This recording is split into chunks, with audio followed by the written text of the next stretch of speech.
தாவேக அரசு பொறுப்பேற்ற பிறகு ஒரு மாதத்திற்கு பிறகு நிதிநிலை அறிக்கை தொடர்பான வெள்ளை அறிக்கையை அந்த அரசு வெளியிட்டிருக்கு. நிதித்துறை அமைச்சர் மரிய வில்சன் இந்த வெள்ளை அறிக்கையை வெளியிட்டிருக்காரு.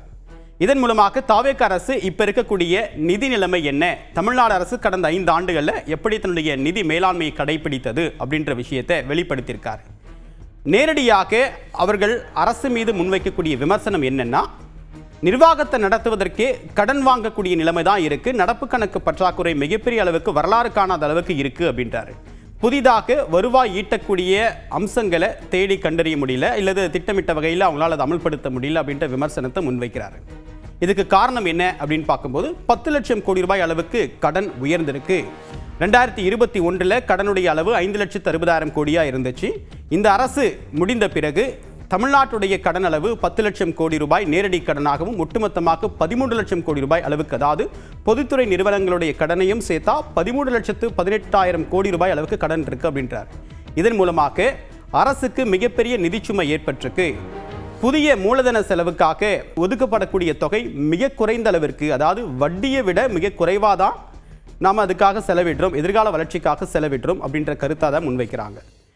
10 லட்சம் கோடி நேரடி கடன், ரூபாய் 78,324 கோடி வருவாய் பற்றாக்குறை, இதுவரை இல்லாத அதிகபட்சம்.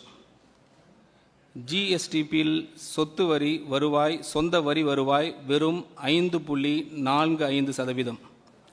இது நமது வரலாற்றிலேயே மிக குறைந்த அளவு. இப்போ அரசு ஊழியர்களுக்கு கொடுக்கக்கூடிய செலவு, வட்டி, அதே போன்று முதியோர் ஓய்வூதியம், அரசு ஊழியர்களுக்கான ஓய்வூதியம், இந்த மாதிரி விஷயங்கள் அரசுக்கு ஏற்கனவே கமிட்டட் எக்ஸ்பென்சஸாக இருக்குது. இதன் காரணமாக ஒரு கேபிட்டல் எக்ஸ்பெண்டிச்சருக்கு ஒரு 13லிருந்து 14 விழுக்காடு அளவுக்கு தான் நிதியே ஒதுக்க முடியுது. இது எல்லாமே ஏற்கனவே ஒரு கமிட்டடான செலவாக இருக்குது அப்படின்றாரு.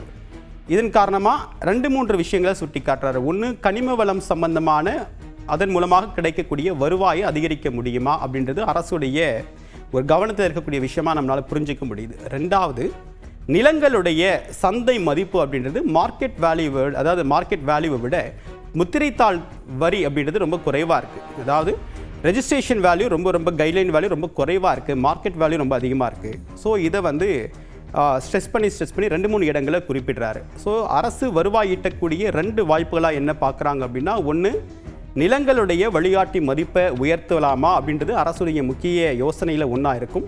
இன்னொன்று, கனிம வளங்கள் மூலமாக கூடுதல் வருவாயை ஈட்டுவதற்கான வாய்ப்புகள் இருக்கா அப்படின்றதையும் அரசு ஆலோசித்து வருது. சரி, இதுதான் இப்போ அரசு தரப்பில் சொல்லக்கூடிய முக்கியமான விஷயமா இருக்குது. கடந்த காலங்களில் இதே மாதிரி அதிமுக, திமுக 2 பேருமே அரசு அமைந்த உடனடியாக அவங்களுடைய கடன் அளவு எவ்வளவு இருந்துச்சு அப்படின்னு பார்க்கும்போது 2011 திமுக ஆட்சி முடிந்து 2011 அதிமுக அரசு மீண்டும் அமையுது. அப்போ ஜெயலலிதா அவர்கள் முதலமைச்சராக பொறுப்பேற்கிறாங்க. அப்போ அரசுடைய கடன் அளவு 1,10,000 கோடியாக இருந்தது. அப்போ அந்த தமிழ்நாட்டுடைய மொத்த மாநில உற்பத்தி ஏறக்குறைய 7 லட்சம் கோடியாக இருந்துச்சு. கடன் அளவு 1 லட்சம் கோடியாக இருந்துச்சு. அந்த 1 லட்சம் கோடி ரூபாய் கடன் இருந்தாலும் அப்போ முதலமைச்சர் ஜெயலலிதா அவர்கள் ஆட்சி பொறுப்பேற்ற முதல் நாள்லேயே 7 முக்கியமான கோப்புகளில் கையெழுத்திடுறாங்க. 1, ஃப்ரீ லேப்டாப். 2வது, அனைத்து ரேஷன் அட்டைதாரர்களுக்கும் மிக்சி கிரைண்டர் வழங்கக்கூடிய திட்டத்துக்கு ஒப்புதல் தராங்க. அடுத்ததாக, ஏற்கனவே திருமண உதவித்தொகை அப்படின்றது 25,000 ரூபாயாக கொடுக்கப்பட்டு வந்தது. அதனோடு சேர்த்து 4 கிராம் தங்கம் அப்படின்றதுக்கும் ஒப்புதல் தராங்க. இந்த திட்டத்தை அனௌன்ஸ் பண்ணப்பட்டப்ப தமிழ்நாட்டுடைய கடன் அளவு அப்படின்னு பார்க்கும்போது 1,10,000 கோடி ரூபாய். இது 2011. 2016 தமிழ்நாட்டுடைய கடன் அளவு 2,20,000 கோடி ரூபாயாக அதிகரிக்குது. அப்போ மீண்டும் ஜெயலலிதா அவர்கள் முதலமைச்சராக பொறுப்பேற்கிறாங்க.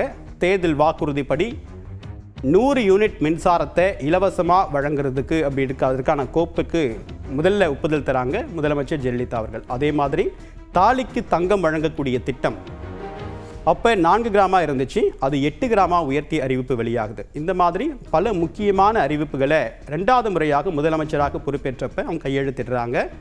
ஸோ அப்போ தமிழ்நாட்டுடைய கடன் 2,20,000 கோடியாக இருந்துச்சு. அதற்கு பிறகு 2021 அடுத்த தேர்தல் வருது. அப்போ முதலமைச்சராக மு க ஸ்டாலின் பொறுப்பேற்கிறாரு. 2021 அவர் முதலமைச்சராக பொறுப்பேற்கும் போது தமிழ்நாடு அரசுடைய கடன் சுமை எவ்வளவு இருந்தது அப்படின்னா 5,60,000 கோடி ரூபாய் அப்படின்றது தான் அப்போதைய வெள்ளை அறிக்கையில் சொல்லப்பட்ட செய்தி. அப்போ 5,60,000 கோடி ரூபாய் கடன் அளவு இருக்கும்போது தமிழ்நாடு அரசு பல முக்கியமான திட்டங்களை தேர்தல் வாக்குறுதியை கொடுத்ததும் கொடுக்காததையும் அனௌன்ஸ் பண்ணுறாங்க. அதில் முதல்ல ஒன்று விடியல் பயணம், பெண்களுக்கான இலவச பேருந்து திட்டத்தை அனௌன்ஸ் பண்ணுறாங்க. அதே மாதிரி கோவிட் காலகட்டங்களில் பாதிக்கப்பட்டவங்களுக்கு அனைத்து ரேஷன் அட்டைதாரர்களுக்கும் 4,000 ரூபாய் அப்படின்ற உதவித்தொகையை உடனடியாக விடுவிக்கிறாங்க. டாஸ்மாக் கடைகள் மூடப்படுது, ஆவின் பால் விலை குறைப்பு, இந்த மாதிரியான முக்கியமான அறிவிப்புகளை ஆட்சி பொறுப்பேற்ற உடனடியாக அனௌன்ஸ் பண்ணுறாங்க. இப்போ தாவேகா அரசு பொறுப்பேற்ற உடனே பல முக்கியமான அனௌன்ஸ்மெண்ட் செய்திருந்தாலும் கூட தேர்தல் வாக்குறுதியில் கொடுக்கப்பட்ட பல வாக்குறுதிகளுக்கு ஒப்பிடும்போது இது குறைவாகவே இருக்கிறதா பல விமர்சனங்கள் சொல்கிறாங்க. உதாரணத்திற்கு 200 யூனிட் இலவச மின்சாரம் அப்படின்றது அனௌன்ஸ் பண்ணப்பட்டப்ப அதில் 500 யூனிட் வரைக்கும் உச்ச வரம்பு அப்படின்னு சொன்னது ஒரு விமர்சனத்துக்கு உள்ளாச்சு. அதே மாதிரி விவசாய கடன் தள்ளுபடி சம்பந்தமான சிறு குறு விவசாயிகள், அதாவது 5 ஏக்கர் வரைக்கும் வைத்திருக்கக்கூடிய விவசாயிகள் பெற்ற கடன் முழுமையாக தள்ளுபடி செய்யப்படும் அப்படின்னு சொல்லப்பட்டது. இப்போ அது உச்சவரம்பு நிர்ணயிக்கப்பட்டு 75,000 ரூபாய் அளவுக்கு அப்படின்னு உச்சவரம்பு நிர்ணயிக்கப்பட்டது மூலமாக விவசாயிகள்கிட்ட ஒரு மிகப்பெரிய ஒரு விமர்சனம் அப்படின்னு ஏற்பட்டுச்சு. இப்போ சட்டமன்ற கூட்டத்தொடர் தொடங்குறதுக்கு முன்பாக இந்த வெள்ளை அறிக்கை வெளியிட்டு நிதிச்சுமை இவ்வளவு இருக்குது அப்படின்னு சுட்டிக்காட்டியிருப்பதன் மூலமாகவும், குறிப்பாக அரசு ஊழியர்களுக்கு அறிவிக்கப்பட்ட ஓய்வூதியம் தொடர்பாக அரசு பரிசீலிக்கும் அப்படின்னு சொல்லியிருக்கிறதும், புதிதாக 2,500 ரூபாய் தொடர்பாக மகளிர் உரிமை தொகை விரிவாக்கம் செய்யப்படும், அது உயர்த்தி வழங்கப்படுமா அப்படின்னு எதிர்பார்ப்பு இருக்கக்கூடிய நிலையில் இந்த வெள்ளை அறிக்கை வெளியாகி இருக்கிறதும், நிதிச்சுமை தொடர்பாக அரசு மேற்கோள் காட்டி பேசியிருக்கிறதும் இந்த வாக்குறுதிகளை அரசு நிறைவேற்றுமா அப்படின்ற ஒரு கேள்வியை எழுப்பியிருக்கு.